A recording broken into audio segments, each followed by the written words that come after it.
must be stopped before he kills again. That's not interesting to me. So they do tend to have a little bit of levity to them. Have you received any feedback from the surviving cop family? Yes, I have.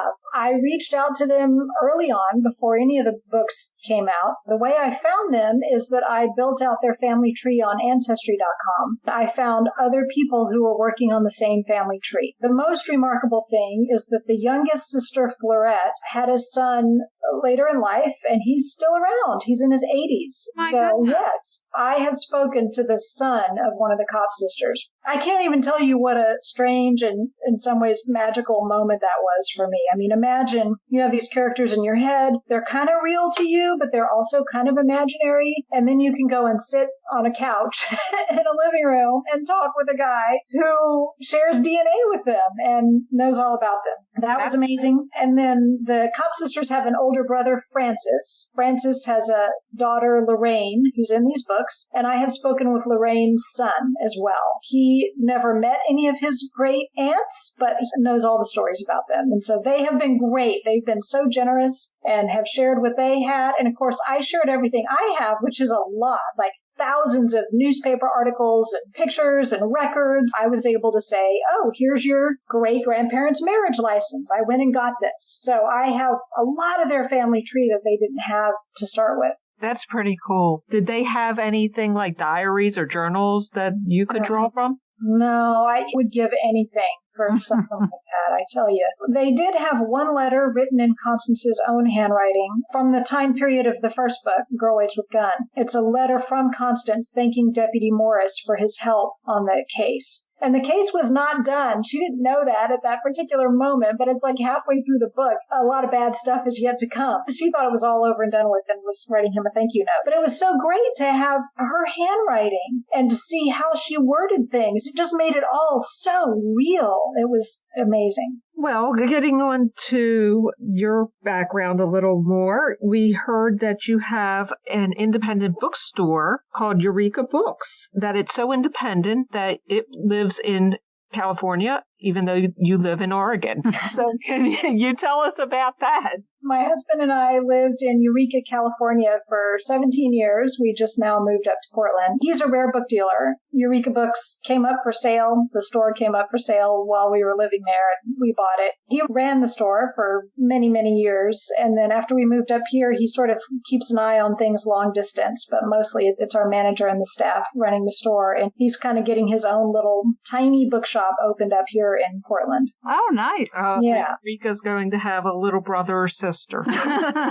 Exactly. Well, I wanted to tell you that in the Girl Waits with Gun, that whole thing about the silk industry, about the dyeing, it just fascinated me. And I cannot believe that people had to go through that to create all the silk, the living conditions. It really made it real. Right. Well, that was so interesting to me, too. I mean, I love being able to dig into some forgotten piece of history and work it into these books. With Girl Waits with Gun, because Henry Kaufman owned a silk factory, that got me interested in the history of the silk industry in Paterson. The Paterson silk strikes had just taken place the year before my book starts, in 1913. I read so much about him. It was a very famous moment in the history of the American labor movement. I don't know if you remember, did you ever see the movie Reds with Warren Beatty? So Warren Beatty's character, John Reed, he was there in Paterson organizing the strikes. It was the industrial workers of the world, the Wobblies. So it's this amazing moment. And I thought, well, how do I do this? Like, how can I tell this story without just inserting like a Wikipedia style entry in the middle of my book? So I invented this character who worked for Henry Kaufman in his factory and therefore would have been part of the silk strikes. It's a very powerful story. The workers couldn't afford to feed their kids, and so the union arranged for their children to be evacuated out of Paterson and sent to live with families in New York who were sympathetic to the cause. You can imagine how heartbreaking it must have been. Can you imagine not being able to feed your children and you just have to put them on a train to live with complete strangers? Nobody even had a telephone back then. They certainly weren't going to text you when they got there. It was really frightening. In fact, some children never came home from the Paterson silk strikes. So that's the story that I kind of work in. But, I try to do this with every book. One of the books, you get into an insane asylum. In another one, you're into a girls' reformatory. So I'm always trying to find, like, what is a historical backdrop that I can dig into in each book that maybe people don't know that much about. On your website, you have pictures of some of the places. Yes. If anybody would be interested, could you tell everybody what your website is? It's amystewart.com. We will update our show notes with that information, so if people would like to go check that out, because we found those pictures, especially the jail, that really brought it home for me. This is the jail where Sheriff Heath, who is the man who hired Constance to be a deputy sheriff, this is where he lived and worked. In those days, the sheriff was expected to live at the jail. This is everywhere, all over the country, with his wife and children, if he has any, and Sheriff Heath did. Constance, when she went to work for him, she was in charge of the women's section of the jail, and she often spent the night in a jail cell there because it was too far to go home at night, especially by horse and buggy. And I showed up at that jail in Patterson when I was doing research for these books unannounced. I had no appointment. They don't use it to house inmates anymore, but they still have offices there. And it's under historic preservation. It's almost exactly the way it was when Sheriff Heath was there. So they, turns out, had photographs that Sheriff Heath had either taken or caused to be taken. They gave me all these pictures, including one with Constance, and they didn't know anything about Constance. They had no idea that one of the first women deputy sheriffs worked right there. So I've been all through that jail and down in the kitchen and into the jail cells, and I've been in the apartment where Sheriff Heath lived with his family. So all those scenes that take place are based on the pictures I have and the time that I got to spend inside the jail. Kathy and I were just looking at each other like we don't really live that far away. I think we're going to take a road trip. Well, yeah, that's so funny that you mentioned that. I do this thing in my newsletter where you can ask me a question, and if I pick your question, I'll send you the book of your choice. And that was the question for this last month was, what do you recommend? What's the sort of sightseeing tour of Patterson? I actually do have kind of a little driving tour of the Cottsters. I'll have to contact you if we do decide to do that. Yeah, I've taken many people on this little tour over the years. Is their farmhouse still standing? No, it's not. There's a newer, by newer I mean 1920s era subdivision there. The cool thing is that the creek behind the house where Florette got shot at, if you remember that from the first book, that creek is still there. So I went and stood in that creek. I just trespassed on everybody's property, got right in there. And I have actually written letters to everybody who lives on that street to ask if there's anything older, like an old outbuilding that's earlier than the 1920s or anything on anyone's property that might remain. Nobody is aware of anything, so it's all gone. We know of your book that's getting ready to come out. When does that come out? The new one comes out in the middle of September. That's Cop Sisters on the March, which is the first of the two World War I books that I'm going to do about them. Do you have any upcoming events you would like to let our listeners know about? Yes, there's just one or two things this summer, but then I'm going to be on a big book tour in the fall, and they're working on all those dates now, but I don't yet have them on my website. I mean, some of them are up there, but the complete list is not there yet. But yeah, check my website and you'll see where I'm going, but do check back because by August or so, I should have the full lineup. Oh, nice. Well, we want to remind our listeners to go to amystewart.com for that and keep going back to watch for the announcements. Yes, please do. In the future books for the Cop Sisters, are you going to have to rely a little more on fiction than in the previous books? Well, actually, after the war, I pick up their story again. I know what they were doing. I just have this little gap. We will get caught back up with the factual record by book number 7.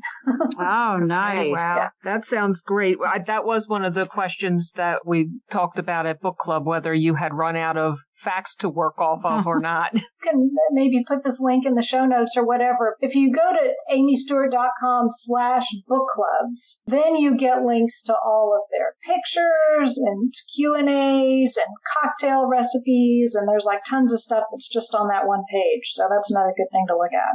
Okay. Thank you for that information. Sure. Well, Amy, thank you so much for being on the show, and we wish you nothing but the best. And definitely keep in touch when any of the future books come out, because we will definitely give it a shout out and let our listeners know about it. Thank you. Thank you so much. Well, you take care. All right. Thanks. Bye-bye. Bye. The Cop Sister books were great. I really enjoyed them, and I love the fact that there's a historical element, but yet it's a fictional story. It was just, I think Amy did such a good job with combining the two elements. Oh, she really did. The Cop Sisters were really an enjoyable group of women to read about and find out more about their life. A lot of what they did in the books were taken from real life, so that's very inspirational. If you like historical mysteries, we definitely encourage you to check these out. They are very well done.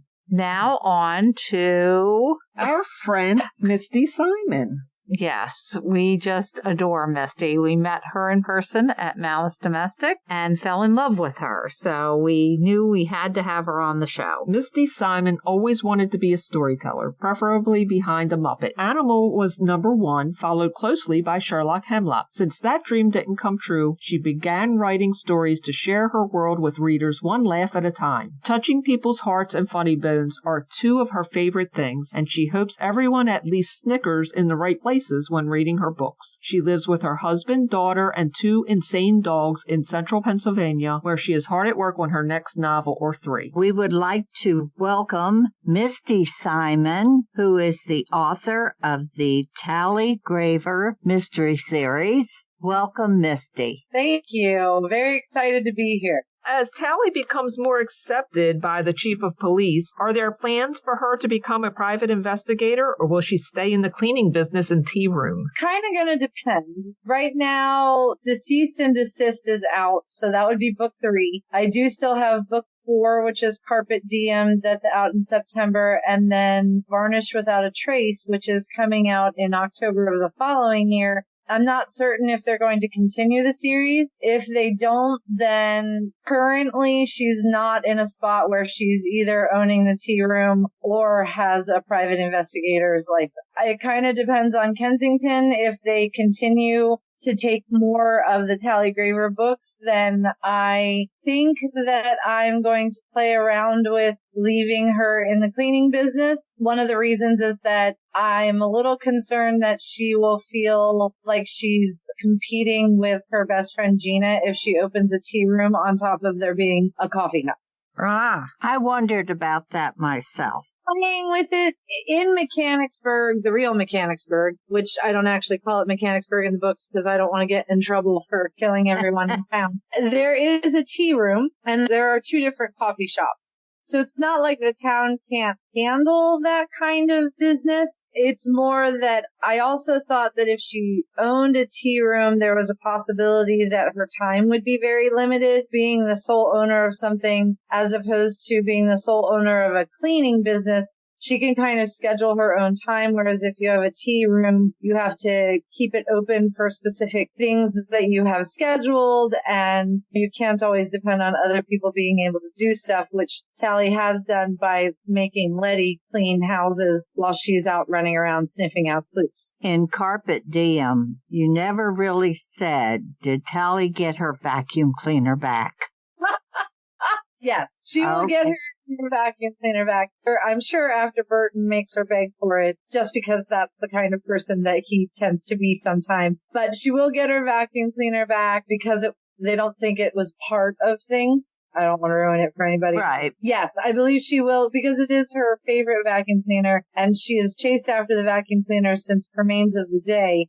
I'm pretty sure that she's not walking away without that unless Burton's willing to pay for a new. Okay. Since you base your town on Mechanicsburg, do the residents there recognize themselves in the characters in your book? Sometimes, yes. Sometimes they're looking for themselves or begging me to put them in there. People have offered to be the murderer. I was like, well, I'm not really sure how that's going to work out, but we can look into that. They've asked to be pushed downstairs. They do want to make sure, however, that their hair is always fabulous. Well, of course. They're like, well, can my hair be fabulous? Because right now it's really poofy. And I was like, your hair will always be fabulous in my books. They want to see more of themselves. Some people have them, but it's really not. But I allow them to continue to keep thinking that because it's not going to hurt them. Most of the time, they're nice people that they think they are. So the guy who actually owns the funeral home, I did an interview with him. It was supposed to be 30 minutes and turned into 3 hours. We had a blast, and he really does have chapstick that says